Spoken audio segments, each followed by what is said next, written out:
꿈을 꾸는 사람들, 오늘 본문에 나오는 이 제목으로 설교를 하겠습니다. 꿈을 꾼다. 꿈을 꾼다는 것은 보통 실제로 우리가 잠을 잘 때 그 꿈과는 좀 다르고 내가 이것을 꿈꾸고 있어요 라고 얘기하는데, 그것은 보통 얼른 이루어지지 않을 것 같은, 이것이 과연 내 삶의 실현이 될까? 라고 생각되는 것을 우리가 꿈을 꾼다라고 얘기하죠. 그런데 그게 실현이 될 때는 내 꿈이 이루어졌어 라고 또 얘기합니다. 꿈이 이루어진 것은 영어로 dream come true, 내 꿈이 이루어졌어. 이거는 정말 그런 일이 있을 것 같지 않았는데, 기대하기는 너무 어려운 일이었는데 내 삶에 이미 실현됐다라고 얘기할 때 꿈이 이루어졌다, 이렇게 얘기합니다. 오늘 이스라엘 백성들이 이 고백을 하는 거거든요. 우리가 마치 꿈을 꾸는 것 같았다. 이것이 꿈인가 생신가 라고 생각될 정도로. 지금 이제 매일 성경이 스가랴 끝나고 시편을 하는데, 시편 126편, 이 120편부터 134편까지 25개, 이게 다윗 왕국 때 성전에 올라가는 노래, 이렇게 딱 그 세트로 묶여 있는데요. 성전에 올라가는 노래는 사실은 다윗 왕국 때는 다윗이 성전을 못 지었으니까 성전이 없는 시간이죠. 그래서 성막에 올라가는 노래를 나중에 성전이라고 지은 것 같습니다. 다윗은 성전을 못 지었잖아요. 그래서 대부분 25개의 노래가 대부분 다윗 왕국 시절, 왜냐하면 다윗 왕국 때 그들의 예배가 가장 뜨겁고 가장 새롭고 그 이스라엘 역사에서 전성기 시절, 최절정의 시간이었고, 우리가 이제 신구약을 쭉 이어서 얘기하면 다윗 왕국의 이 가장 절정의 시간, 이거를 샬롬이라고 얘기하는데, 다윗의 자손 예수 그리스도가 오신다 할 때 예수 그리스도의 나라는 우리가 생각할 때 다윗의 나라에 누리던 것보다 훨씬 차원을 달리하는 것을 우리가 모두 누릴 수 있다, 예수 안에 있는 사람들은. 그래서 다윗 왕국을 우리가 생각하면서 내가 예수 그리스도 안에 있게 된 사람이 맞다면 이 다윗 왕국 사람들이 다 누리던 이 모든 것보다 엄청나게 더 많은 것을 누리는 것이 가능하구나, 이것을 깨닫는 것이 맞거든요. 그런데 이제 이 시편 126편은 다윗 시대에 불렀다고 보기에는 다윗 이후에, 솔로몬 이후에 이스라엘이 점점 쇠락해가지고 포로로 사로잡혀 갔다가 바벨론의 포로로 사로잡혀 가지 않았습니까? 70년간. 그런데 포로에서 돌아온 얘기를 지금 찬양을 하고 있으니까 다윗 왕국 때 지어졌다라고 말하기는 어려운 것 같아요. 나중에 이 126편이 25개로 삽입이 될 때는 적어도 바벨론에서 돌아온 다음, 이때 우리는 학개, 스가랴, 그리고 예스라, 느헤미야, 우리 초신자들에게는 좀 생소한 포로 후기 시절이거든요. 이때 가장 이렇게 다윗 왕국의 찬양과 예배를 드릴 정도로 그들의 믿음이 공동체 전체가 이렇게 아주 고양됐던 시기는 언제일까라고 생각해 볼 필요가 있는데, 포로에서 돌아온 다음에 학개, 스가랴 이 두 사람이 이 메시지를 할 때에 그렇게 최절정으로 올라오지 않았습니다. 성전 지었는데 그렇게 막 힘있게 나오지는 않았어요. 학개, 스가랴가 있고 그 다음에 에스라와 느헤미야. 에스라, 느헤미야는 다 페르시아에 어느 정도 안정을 취하고 있었던 사람들이고, 왕의 어떤 자문기관 같은 일을 하고 있었기 때문에 예루살렘으로 굳이 돌아가지 않아도 되는데, 에스라가 제사장으로서 내가 예루살렘에 가서 이 예루살렘의 거룩과 부흥을 한번 회복하는데 내 인생을 한번 써보리라, 이렇게 하고 페르시아에서 예루살렘으로 돌아가서 에스라를 여러분 읽어보면 이스라엘 백성들이 성전을 짓고 나서도 다시 또 거룩함을 회복하지 못하고 다시 또 막 그 이방 여인들하고 결혼하고 우상 숭배를 하고 그랬거든요. 그래서 이스라엘을 다시 거룩하게 하는 일을 위해서 에스라가 혼자 고군분투하고 있었습니다. 그래서 여러분 읽어보면 이방 여인과 결혼하고 그 이방 여인과 결혼한 자녀들 그 명단 쭉 뽑아가지고 전부 이방 여인과 그 이방 여인들을 내보내는 작업들을 다 했어요. 우리 한국교회 초기로 말하면 그 예수 믿은 사람들 중에 대부분이 첩을 가지고 있었거든요. 그래서 한국교회 초기에 집사, 장로, 그리고 집사, 장로 사이에 요즘에 안수집사 같은 역할을 하는 사람이 영수라고 있었습니다. 영수. 장로님이 될 분이 영수라고 있었어요. 그래서 집사, 영수, 장로 되실 분들이 가장 그 결단하고 서약해야 되는 것이 뭐냐면, 내가 집사가 되고 장로가 되면 이 내가 살고 있는 첩과 결별하겠다, 이것을 서약을 해야만 집사, 장로가 될 수 있었어요. 그러니까 담배, 술, 첩, 이게 집사, 장로가 되는 결정적 조건이었습니다. 그런데 나 이 첩하고 헤어지지 못합니다, 두 집, 세 집 살림합니다, 그러면 그 교회 리더가 될 수 없었어요. 그러니까 굉장히 사실은 술, 담배, 첩 이런 것들 되게 엄격하게 한국교회가, 그래서 평양의 한국교회의 그 모습 사실 굉장히 대단했습니다. 그런데 이제 이때 에스라 때도 역시 이스라엘이 70년 포로로 사로잡혀 갔다가 돌아온 다음에 성전 짓고 나서도 다시 또 이방 첩을 막 데리고 사는 일이 또 만연했단 말이에요. 그거를 에스라가 다 정리해야 합니다. 그러고 있는데도 예루살렘 성벽은 다 무너진 채로 있었어요. 그래서 느헤미야라는 사람이, 느헤미야는 고급 관료 출신인데 페르시아 왕 아닥사스다 왕에게 황제폐하, 내가 예루살렘에 가서 예루살렘 성벽을 한번 재건하는 일을 하려고 하는데 허락해 주십시오 해서 페르시아의 왕제의 허락을 받고 예루살렘 총독의 자격으로 느헤미야가 예루살렘에 옵니다. 그런데 에스라가 혼자 고군분투하고 있는데 이 영성이 똑같은 느헤미야를 발견하니까 너무 좋아가지고 둘이 힘을 모아가지고 이스라엘이 성벽을 건축하고 엄청난 다시 그 부흥의 역사가 일어납니다. 그래서 에스라와 느헤미야가 힘을 합쳐서 온 공동체가 영적으로 일어난 그때에 지은 찬송이 아닌가, 저는 이렇게 생각합니다. 이스라엘이 회복된 이후에. 근데 이때 이스라엘이 그때 우리가 70년 포로 생활하면서 그렇게 고생하고 얽매임 속에 있다가 그때 다시 돌아오게 되었던 때를 회고하면서 하나님 앞에 우리가 예루살렘으로 돌아올 때, 바벨론 포로에서 돌아올 때 그때 우리가 얼마나 기쁘고 감격스럽고 가슴이 뛰었던가, 이것을 지금 찬양하는 거예요. 우리로 말하면 내가 예수님을 믿고 하나님의 자녀가 되었을 때, 그때 죄의 종로로 타다가 내가 의의 종으로 신분이 변화됐을 때 그때 내가 얼마나 기뻤던가, 이것을 예배 때마다 새록새록 생각해야 되는 것과 똑같아요. 근데 사실상 예수를 믿고 하나님의 자녀가 되었을 때 그 기쁨을, 성경이 말하는 그 기쁨의 액면가를 다 누리는 초신자들은 사실 많지 않습니다. 어떤 분들은 예수 믿을 때, 거듭날 때 그 눈이 새로워지면서 뭐 풀이 달라 보이고 길가에 나무가 달라 보이고, 그래서 내가 엄청 새로워져서 그날부터 급격하게 변화되는 사람들이 혹 있어요. 근데 많이 그렇지는 않습니다. 이 기쁨이 어떤 기쁨인지 잘 몰라요. 약간 신생아 같은 느낌이에요.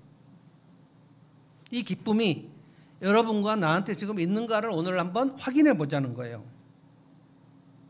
우리가 바벨론에서 돌아올 때에 바벨론이 어떻게 망하고 우리가 다시 돌아올 것을 생각지도 못했는데 이게 과연 일어난 것이 정말 맞는가, 그때의 기쁨을 다시 회고해 보는 거예요. 죄의 종노릇을 하고 있다가, 우리 예수를 믿는다는 것은 죄의 노예로, 죄의 종이라는 게 죄의 노예, 그래서 죄를 지을 수밖에 없어요. 이걸 우리 옛습관이라고 얘기합니다. 옛습관과 얽매임 속에 있다가 예수 그리스도를 믿고 우리가 영원히 구원되고 우리가 그 얽매임에서 풀려 나오는 그 해방감, 마치 우리 8.15 해방하듯이, 독립하듯이 그때의 그 감격이 실제로 내게 있는가를 한번 보십시오. 그 기쁨이 있고, 그리고 이제 이 사람들이 우리가 이렇게 회복된 것처럼 아직 포로로 잡혀있는 사람들도 회복되게 해달라, 우리와 같은 그 기쁨을 저들도 맛보게 해달라. 지금 우리로 말하면 내가 예수를 믿고 이렇게 기쁨을 누리고 있는데 아직도 나처럼 우리처럼 이 기쁨을 누리고 있지 못하며 아직도 예수 그리스도를 알지 못하고 죄의 종노릇 하고 있는 저 사람들, 내 부모, 내 자녀, 내 형제 자매, 내 친구, 내 동료, 내 사랑하는 사람들, 그들이 다시 돌아와서 우리와 같은 기쁨을 누리게 해달라는 그 긍휼의 기도, 이 두 가지가 있는 거예요. 그러니까 내 영혼이 회복이 되어야만 이런 기쁨과 긍휼이 있는 것입니다. 일단 내 삶에 그 회복의 기쁨이 어느 정도 있는가를 한번 보겠습니다.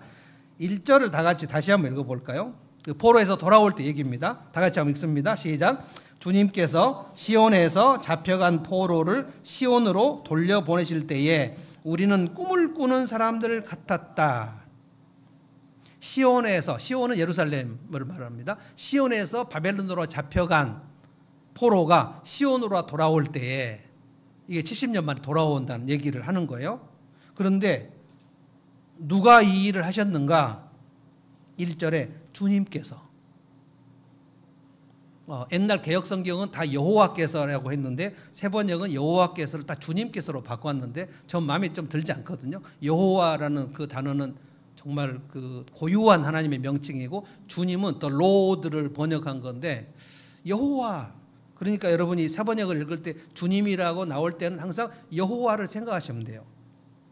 여호와 하나님께서 우리를 시온에서 포로로 잡혀간 우리를 회복시킬 때에 지금 그거거든요.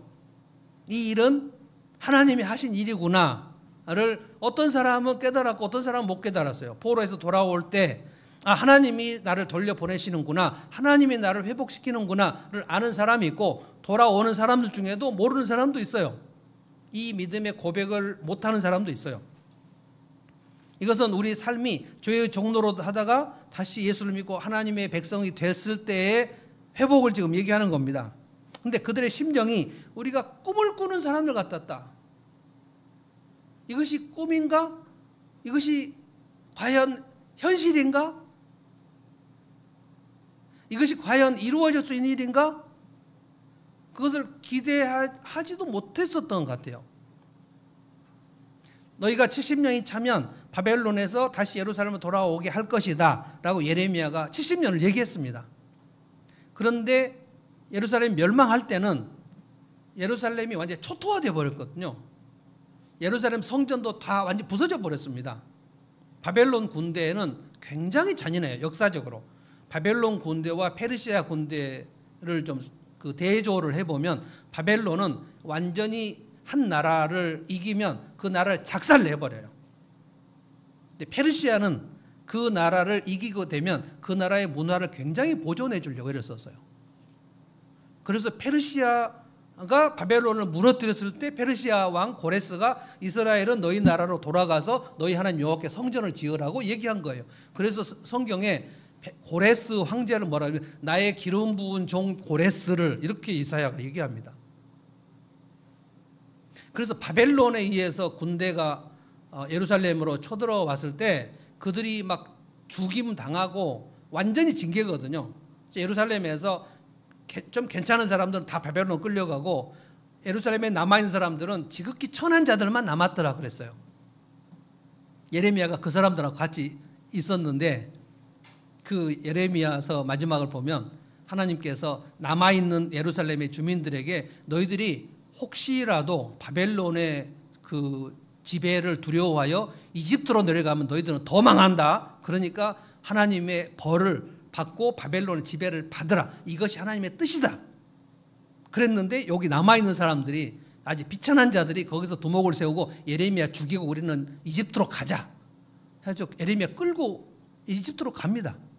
얼마나 우리의 인간이 그렇게 징계를 받아도 징계받는 시간에 하나님 앞에 회개하지 않는 그 강팍함이 얼마나 센지 몰라요. 그래서 많은 인생이 죽을 고생을 하고 사선을 넘고 나서도 하나님께 안 돌아온 사람이 정말 많습니다. 죽을 힘을 다하여 하나님께 오는 게 아니에요. 그래서 이스라엘 백성들이 바벨론의 침공을 당하고 예루살렘이 회파될 때 그들이 끌려갈 때 바벨론으로 끌려가요. 뭐 성전의 성가대들도 끌려가고 왕도 끌려가고 마지막 왕 시드기야는 두 눈 또 뽑히고 쇠사슬에 묶여서 끌려갔거든요. 그래서 포로 생활을 시작하면서 그들이 우리가 우리 힘으로 바벨론을 쳐 부수고 본국으로 돌아간다? 상상할 수 없는 거예요. 다 절망했습니다. 예레미야가 70년이 차면 돌아올 것이다 라고 말했지만 70년 후에 무슨 일이 일어난다는 거야. 이거를 믿음으로 간직하고 있었던 사람이 다니엘이었어요. 다니엘만 이 말씀을 가지고 기도했어요. 그래서 여러분이 기도를 할 수 있다는 것은 뭐냐면은 말씀에 약속된 것을 알아야 그것을 붙들고 기도할 수 있습니다. 약속하지 않은 것을 붙들고 기도하는 것을 미신이라 그래요. 비나이다. 그래서 한국교회 성도들은 미신적 기도를 되게 많이 해요. 하나님이 그걸 약속했어? 70년이 차면 돌아오게 될 것이라고 하나님이 약속하신 그것을 다니엘이 붙들었어요. 다니엘과 친구들은 붙들었어요. 그걸 붙드는 사람이 포로 생활 70년 하면서 붙드는 사람이 몇 명이나 됐을까요? 그래도 대다수가 붙들지 않아도 가장 소수 몇 명만 붙들고 있어도 하나님은 그 붙든 믿음의 사람들을 통하여 바벨론에서 예루살렘으로 포로가 돌아오게 하는 일을 하시거든요. 그래서 그 교회에 대다수가 기도하면 참 좋지만 기도의 등불이 꺼지지 않고만 있어도 하나님은 그 교회를 사용하시거든요. 그래서 70년이 찼을 때 지금 1절 말씀에 우리가 시온에서 잡혀갔는데 시온으로 돌려보내실 때 이건 포로에서 돌아오게 된다. 이 소식을 들었어요. 페르시아가 바벨론을 쳐부수고 페르시아가 다시 지배를 해가지고 페르시아 왕 고레스가 너희 예루살렘의 포로들은 예루살렘 돌아가 좋다라는 선포를 했을 때 이게 고레스 칙령입니다.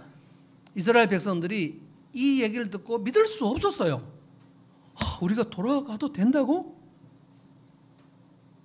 돌아가도 되고 남아도 되고 너희들 마음대로 선택해도 된다 이렇게 얘기를 했는데 이게 우리를 무상으로 돌려보내준다고?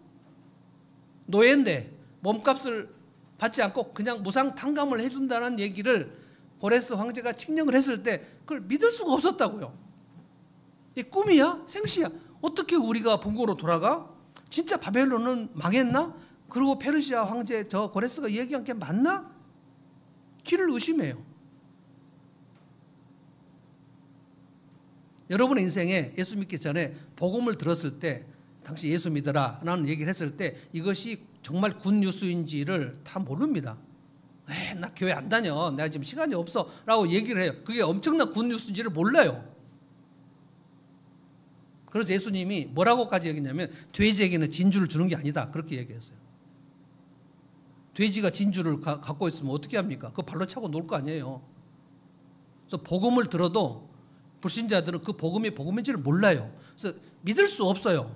그래서 예수를 믿는 사람도 처음에 그것이 얼마나 내가 큰 복음을 받았는지를 알 수 없습니다.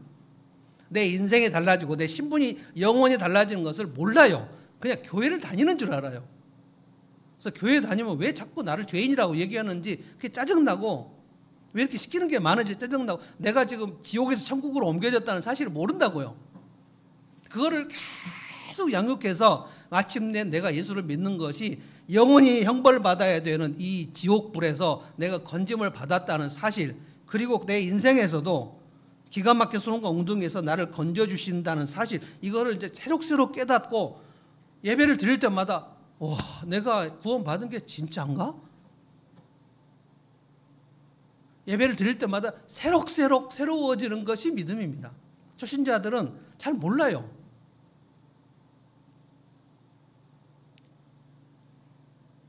우리 진짜 고향으로 돌아가는 거야? 우리가 그러면 해방된 거야? 1945년 8월 15일 날 그 역사가들이 얘기를 하는데요. 1945년 8월 15일에 일본 그 왕이 항복 선언을 하고 그리고 해방이 됐잖아요. 1945년 8월 15일에 서울은 조용했답니다. 아무 일도 일어나지 않았어요. 그때 그 고종의 후손이 그 상을 당해가지고 그때 국상이 진행되고 있었어요. 8월 15일 날. 그래서 모두가 다 울면서 그 장례 행렬을 하고 있었대요. 8월 15일은 아무 일도 일어나지 않았어요. 이게 진짜인가? 일본이 망한 거 진짜인가? 여러분, 일본이 망한다는 것을 36년 식민지 지배할 때 일본 제국주의가 멸망한다는 사실을 믿었던 사람이 거의 없습니다. 암살 영화 보면 그 정우성 아주 밀정 역할을 엄청 하거든요. 아주 정말 지독하고 잔인한 밀정 역할을 정우성이 정말 이정재 죄송합니다. 이정재. 제가 괜히 저기를 보고 얘기해요. 이정재 정말 연기를 정말 징그럽게 잘해요. 정말 이 밀정을 정말 다 관객들이 다 죽이고 싶을 정도로. 그런데 나중에 이제 독립군 2명이 와가지고 제거를 하는데 왜 그렇게 밀정짓을 했냐? 그러니까 이정재가 일본 망할 줄 몰랐으니까. 일본 망할 줄 알았으면 내가 그렇게 했겠냐? 아주 뻔뻔하게. 그래서 거기서 그냥 총을 2방 양쪽으로 쏴는데 그때만 관객들이 저럼 내가 죽이고 싶었는데 전지현이가 죽이거든요. 암살 영화 진짜 잘 된 영화거든요. 일본이 망한다는 것은 상상할 수 없었어요. 그냥 해방이 된 거예요. 바벨론이 멸망한다는 것은 더 상상할 수 없어요. 바벨론의 절대 권력은 너무 무서워요. 우리가 바벨론으로 대항한다? 꼼짝할 수 없어요. 그냥 아주 강압 정치를 썼기 때문에. 그래서 우리가 포로에서 본국으로 돌아갈 수 있어? 우리 돌아가도 돼? 진짜야? 그걸 막 이스라엘 포로들이 서로 얘기하다가 진짜라고, 진짜 돌아가도 된다고, 남아도 된다 그랬고 돌아가도 된다 그랬어. 우리 그냥 자유야, we are free. 이 얘기를 들었을 때 진짜 믿을 수 있는 사람들은 우와. 그래서 2절을 보십시오. 다 같이 한번 읽어볼까요? 2절 읽겠습니다. 시작. 그때 우리의 입은 웃음으로 가득 찼고 우리의 혀는 찬양의 함성으로 가득 찼다. 그때 다른 나라 백성들도 말하였다. 주님께서 그들의 편이 되셔서 큰 일을 하셨다. 그들의 웃음이 막 가득 차고 막 웃고 진짜야? 이게 우리가 해방된 게 진짜라고? 서로 막 꼬집어 보고 막 난리가 났을 거야. 그리고 찬양이 하나님께서 하셨구나. 하나님이 하셨구나.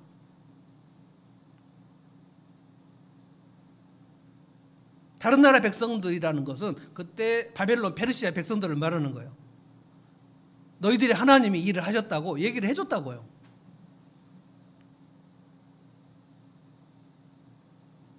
엄청난 사건이 일어난 겁니다. 그때 이스라엘이 얼마나 기뻤는가를 지금 회고하는 거예요.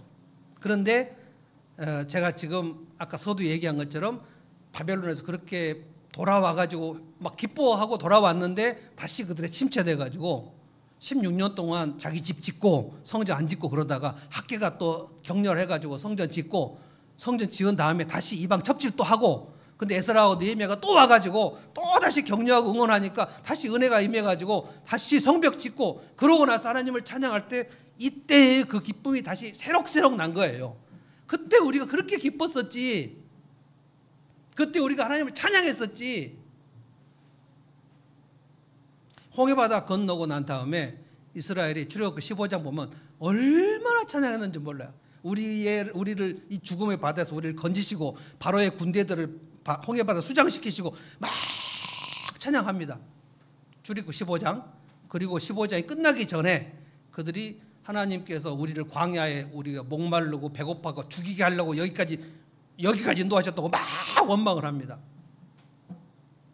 야고보서에 보면 너희가 한 샘에서 쓴물과 단물을 어떻게 내겠느냐. 근데 너희 입에서는 어떻게 찬양과 원망이 동시에 나오냐. 이제 찬양이 나오면 원망을 좀 그쳐라. 이게 살아있는 믿음이다. 그렇게 얘기했어요. 근데 우리는 하나님 앞에 감사했다가 원망했다가 감사했다가 원망했다가 이게 종지부를 알 수 없어요. 그런 우리를 하나님이 계속 데리고 다니시면서 내가 사랑한다, 안심하라, 두려워 말라, 염려하지 말라. 우리는 너무 기뻤다. 3절 제가 읽어보겠습니다. 그때 주님께서 우리 편이 되셔서 큰일을 하셨을 때 우리는 얼마나 기뻤던가. 얼마나 기뻤던가. 이 기쁨이 여러분과 나에게 저기 있는가를 보십시오. 다시 새록새록 회복하셔야 돼요. 이 기쁨이 나에게 있는가? 내가 구원받은 기쁨이 있는가? 내 내면이 회복된 기쁨이 있는가? 우리 예수 믿고 영원 구원이 되면, 영원히 구원되면 내가 얽매임 속에 있었던, 내가 예수 믿기 전에 얽매임 속에 있었던 것에서 계속 풀려나는 작업이 일어나는 겁니다. 그 얽매임은 뭡니까? 어떤 사람은 두려움이 가득 임하고 두려움의 그 사슬에 있어서 조금만 문제가 터지면 확 두렵고, 조금만 문제가 있으면 확 버림받은 느낌이 들고, 조금만 무슨 일이 있으면 혼자라는 느낌이 들고, 그러니까 이게 다 옛 습관인 거거든요. 갑자기 짜증이 나면서 나 혼자, 세상에 나 혼자인 것처럼 느껴지는, 다 착시 현상이에요. 혼자가 아니에요. 근데 어렸을 적 혼자 있던 사람은 그 얽매임, 혼자 버려진 것 얽매임의 줄에 묶여가지고 지금 풀려났는데도 자꾸만 얽매임 속에, 그래서 두려움과 염려와 근심과 이제 망할 것 같은 것과 이제 끝날 것 같은 것과, 그래서 안정감이 없고 평안이 없고, 툭 하면 다운되고 툭 하면 우울해지고, 많은 분들이 그것 때문에 얼마나 예수를 믿은 다음에도 그게 예수를 믿고 영원 구원되는 것과 내 내면이 회복되는 것이 같이 간다는 사실도 모른 채 예수를 믿고 10년이 지나고 20년이 지나도 여전히 버림받은 것 같고, 여전히 다운되고, 여전히 짜증이 나고. 그러니까 원리적으로는 예수 믿고 영원히 구원되면 영원히 구원되는 만큼 내면이 회복되는 게 원리적으로 맞는데, 실제는 그게 차이가 너무 많이 커요. 왜 그러냐면 종교 생활을 하기 때문에 그래요. 예수를 믿고 많은 성도들이 종교 생활을 합니다. 하나님 인격이신 것을 잘 알지 못해요. 보이지 않는 하나님이 인격체라는 사실을 몰라요. 그래서 그냥 종교 형식으로서 절에 가서 그냥 법당에 가듯이 예배당에 와가지고 그냥 예배를 드려 헌금하고, 그리고 여전도회 하고 청소하고, 이 종교 생활을 하면서 내가 신앙생활이라고 생각을 하고 있어요. 신앙생활을 하면, 종교생활에 신앙생활을 하면 그 내면이 회복이 점점 일어나가지고, 그 사람이 10년 예수 믿었다 그러면 지난주일 말씀드린 대로 내면이 되게 강인해지고요. 지난주일 말씀드렸죠. 강인해지고 단단해지고 담대해지면서, 그리고 애통이 있고, 예수 믿고 10년이 지났는데 십자가에 대해서 아무 생각이 없다. 상당히 생각해 봐야 돼요. 십자가 보혈을 생각하는데 울컥한 마음이 없다. 그러면 예수를 믿긴 믿었지만 지금 아주 멀리 있는 겁니다. 내 내면에 담대함이 점점 생기지 않고 점점 의기소침해진다. 나는 계속 우울하다. 뭔가 문제가 있는 거예요.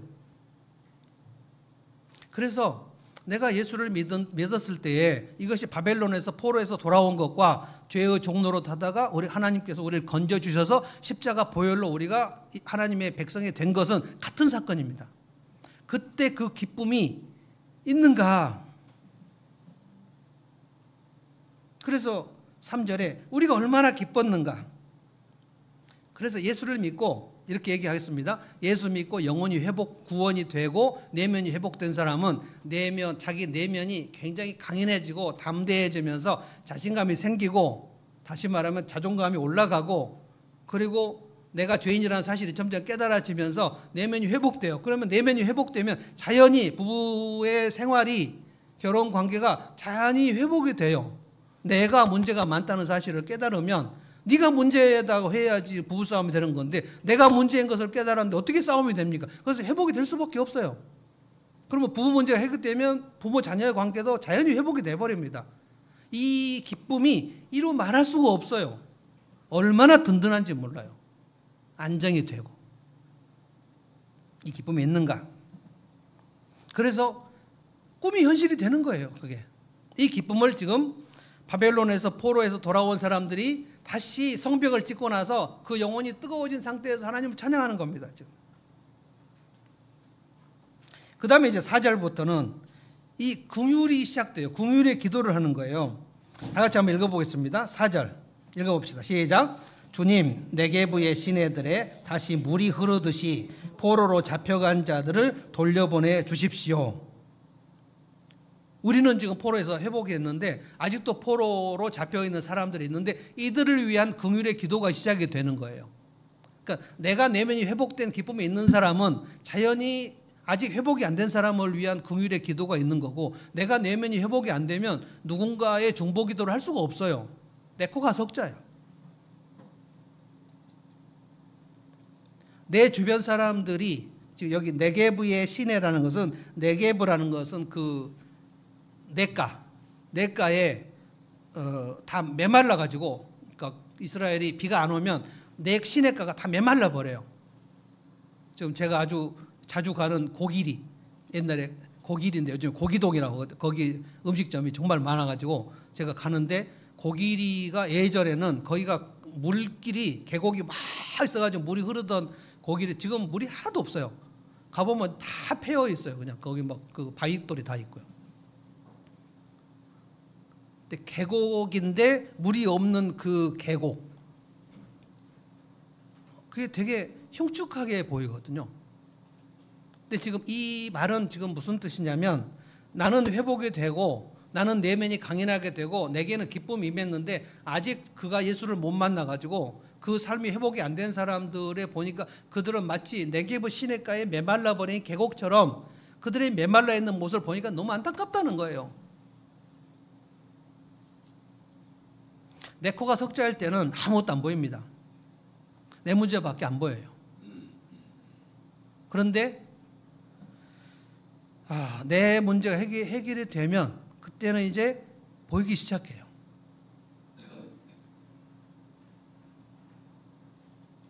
그래서 포로로 잡혀간 자들이 돌아오게 해달라는 거예요. 돌아오게. 내가 포로에서 돌아와 보니 포로에 잡힌 사람들의 사정이 너무 딱하다는 거예요. 그래서 여러분, 내가 나르시시즘, 그 자기애성 성격 장애, 그 자기애성 성격 장애에 피해를 받은 내담자를 제가 상담할 때 가장 많이 공감이 돼요.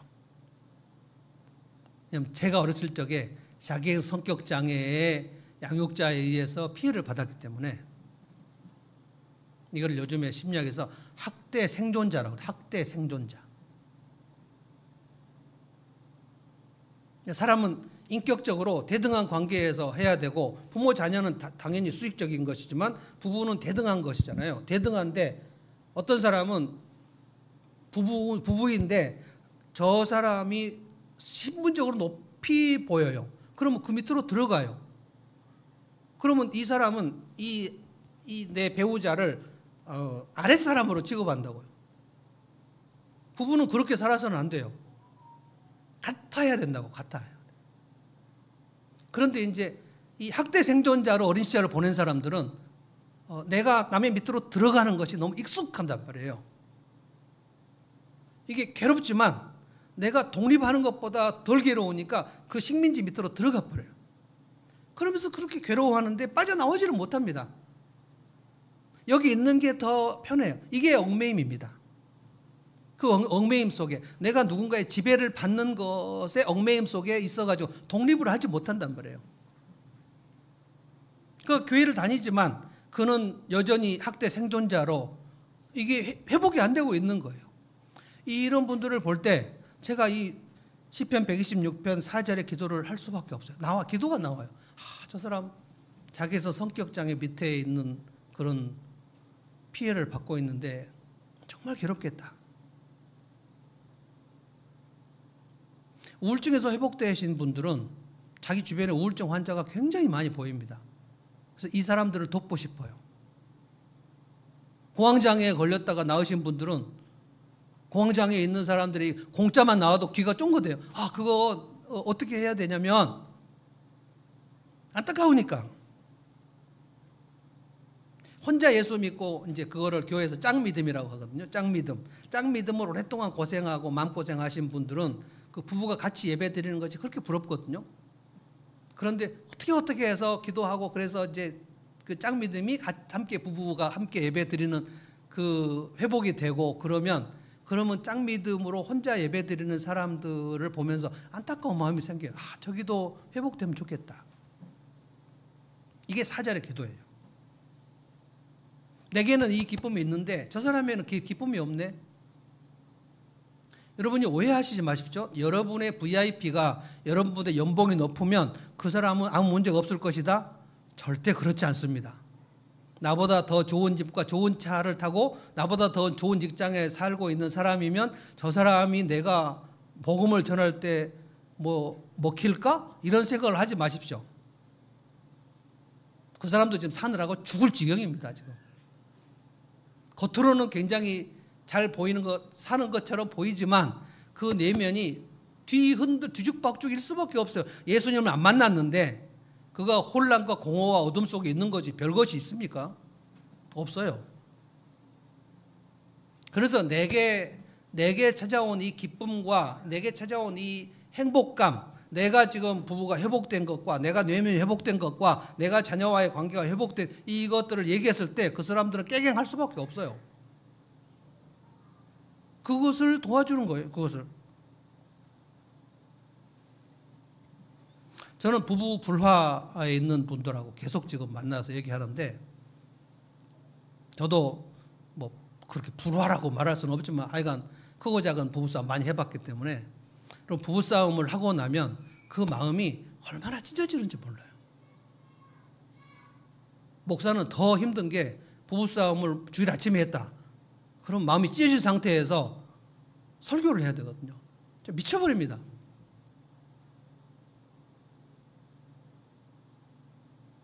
목사가 아니라도 이 부부가 함께 친밀감이 없이 이렇게 서먹서먹하게 막 소 닭 보듯이 있는 그런 상태, 냉전도 있고 열전도 있습니다. 그 부부 불화가 있는 시간은 사실 그게 굉장히 곤고하고 엄청 괴롭습니다. 부부가 불화인데 부모와 자녀 간에 화목한 경우는 또 없습니다. 부모가 둘이 서로 불화가 있으면 자녀들은 굉장히 고통스러워요. 그래서 부부가 많이 싸우면 ADHD 아이가 많이 생깁니다. 자폐도 많이 생기고요. 그리고 아이들이 소아 우울증에 걸려버립니다. 그래서 자존감이 극히 낮아져 버려요. 그래서 행동이 과다증이 생기고 집중력이 저하되고, 왜냐하면 이 불안하면 뇌 속에 있는 편도체가 막 커져요. 편도체가 커지면 아무 일도 못합니다. 그래서 부부가 엄마 아빠가 싸웠는데 얘가 공부를 안 한 거에 대해서 이상하게 생각하시면 안 돼요. 너는 왜 공부를 안 하니? 공부를 될 리가 있습니까? 지금 나라가 전쟁터인데. 정말 정신없는 엄마들 아빠들 정말 많아요. 우리 때문에 얘가 지금 안정이 안 돼가지고 공부를 못했구나 생각을 한 게 아니고 우리는 문제가 없는데 네가 공부를 못한다고 얘기하는 거예요. 공부 못합니다.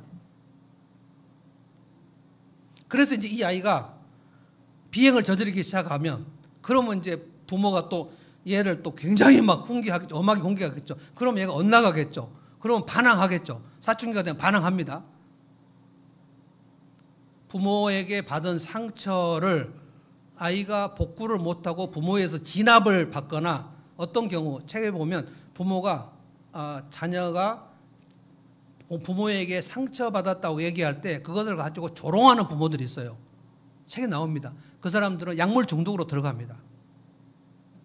그래서 마약에 빠지거나 알코올 중독에 빠진 사람들은 부모의 학대를 항의했을 때 그 항변을 탱크로 진압해가지고 그냥 조롱하고 모욕을 해버리면 이 아이는 정상적으로 살 수 없어요. 탈선을 할 수밖에 없어요. 그래서 탈선하고 막 이렇게 또 뭐 어디 감옥도 가고 막 그렇게 하고, 그런 부모 자녀 간의 관계가 생지옥이 됩니다. 생지옥이. 제가 사춘기 딸 때문에 저를 찾아온 엄마하고 상담한 적이 있는데, 한 40 후반에서 50 된 엄마가 처음에 저한테 딱 와서 첫 마디가 목사님 저의 현실은 지옥입니다 그랬어요. 근데 1년 후에 상담이 다 끝나고 1년 후에 두 딸하고 같이 교회 다니고 뭐 그렇게 해가지고 1년 후에 스타벅스 커피를 보냈어요. 지난 2024년을 생각해 보니까 그때가 지옥이었는데 어떻게 나왔는지 모르겠어요. 어떻게 나와. 회복됐으니까.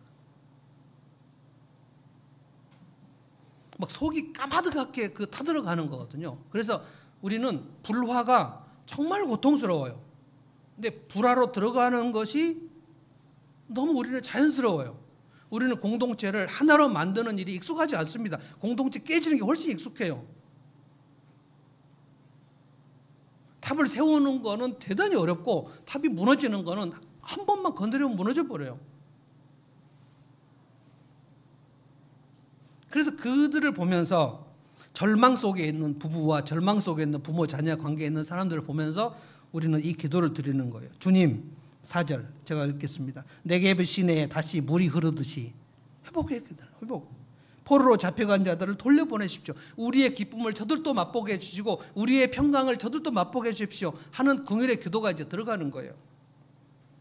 그들은 깨진 벽 앞에 서 있어요. 얼마나 절망적인지 몰라요. 어떻게 해야 될지를 모른다고요. 40대 요즘에 아빠, 교회 안 다니는 아빠를 지금 공감이 훈련을 매주 하고 있는데 이분은 그 시간만 기다려요. 목요일 그 시간만 기다려요. 와가지고 공감의 대화를 연습시키는데 막 연습을 하는데 막 고개를 떨고요. 생각이 안 납니다. 이때 어떻게 해야 됩니까? 무슨 말을 해야 되죠? 제가 이렇게 얘기했습니다. 지금은 이제 아주 아이가 어린데 만약에 사춘기 딸이 코에 피어싱을 하고 와가지고 코에 콧뚜리를 뚫어가지고 그 쇠에 넣고 그래가지고 와가지고 아빠 이거 이쁘지? 라고 왔을 때 뭐라고 하겠냐? 생각이 안 난다는 거예요. 그래서 뭐라고 말하면 걔가 응이라고 하겠냐? 했더니 생각이 안 난다는 거예요. 그래서 자 따라서 해보세요. 좋냐? 요즘 트렌드냐? 요즘에 많이 하냐 그거? 그 세 문장으로 하면 전부 아빠 요즘에 이게 트렌드야. 고 행복하냐? 행복하니까 했겠죠. 생각이 안 나요. 그런데 그런 말이 네가 지금 뭐 여기까지 그 말이 나오는데 그 지금 생각난 말 하지 마시고 얘한테 응이 나올 말을 던져보시라고요. 그래서 좋냐? 생각이 안 나. 요즘에 그 트렌드냐? 요즘에 많이 하니? 다 응. 그러면 이제 얘가 이 디자인과 패션에 대해서 아빠한테 설명하겠죠. 아빠 이게 이렇게 뚫으면 어떻게 되고 이렇게 뚫으면 어떻게 되고 이거 20만 원짜리고 막 이 얘기를 하겠죠. 행복하시구만 우리 딸. 그게 생각이 안 난다니까요. 인간이 안 배우면 생각이 안 나고 들어보지도 못했어요. 우리는 쓸데없이 지금 공부는 안 하고 코에 뚫고 네가 송아지냐 망아지냐 뭐 별소리 다 하겠죠. 그러면 관계는 깨진단 말이에요. 이거를 자연스럽게 깨달아지는 게 아니에요. 저 공감 정말 못한 사람입니다. 저는 충고, 조언, 평가, 도전 이런 거 아주 익숙한 사람이에요. 근데 지금 변화가 돼가지고 공감의 전도사가 지금 된 거예요. 그래서 이 회복이 안 되는 사람들, 그 막 붙들려 있는 사람들, 메말라 있는 사람들을 고쳐주고자 하는 그 긍휼의 갈망. 2년 전에 제가 요즘에 계속 션 얘기를 하는데요.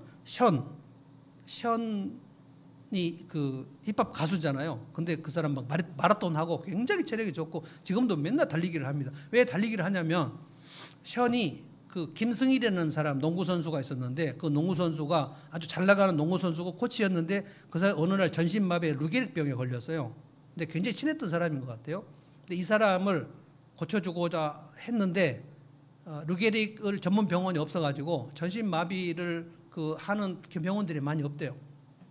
그래서 선이 결단하고 내가 마라톤 해가지고 모금을 해서 이 병원을 지어야 되겠다.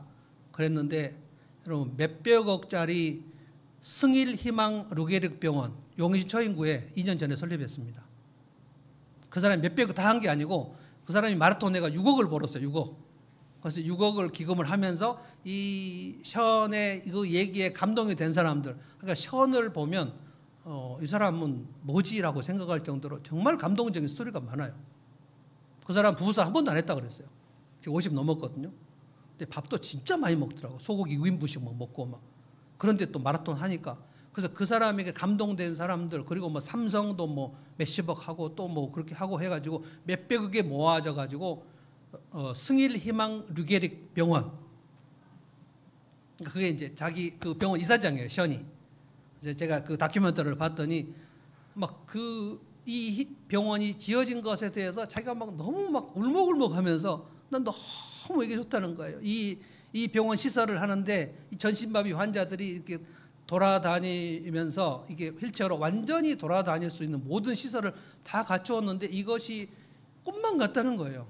그리고 여기에 류게릭병 환자들이 오면 여기서 이렇게 전문적으로 치료받았어요. 너무 감사하다고 울먹울먹 하는데 그 이사장의 그 병원 개원식 할 때 그걸 하는데 사람들이 막 다 울어요.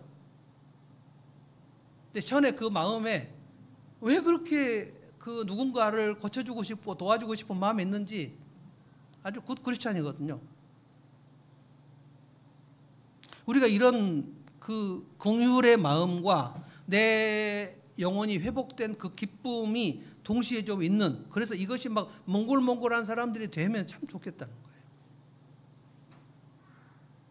에스라 느헤미야 이들이 둘이 예루살렘에 갈 때 자기들의 모든 그 행복한 걸 다, 평안한 거 다 버리고 예루살렘으로 가가지고 정말 완전히 찢어져 있는 그 예루살렘 주민들을 다시 쓰다듬고 오르만져가지고 성전 짓고 다 팽개져 버린 사람들을 다시 일어나게 하는데 에스라 느헤미야 둘이 이것을 이루어 가지고 예루살렘 성벽을 짓고, 느헤미야 마지막 여러분 읽어보시면 성벽 위를 많이 이렇게 걸을 수 있도록 해가지고 거기를 성벽 위를 막 한 대, 두 대, 세 대, 네 대를 나누어 가지고 성벽을 거닐면서 하나님을 찬양하는데 거의 다윗 왕국의 회복이 일어나는 정도로 그렇게 합니다.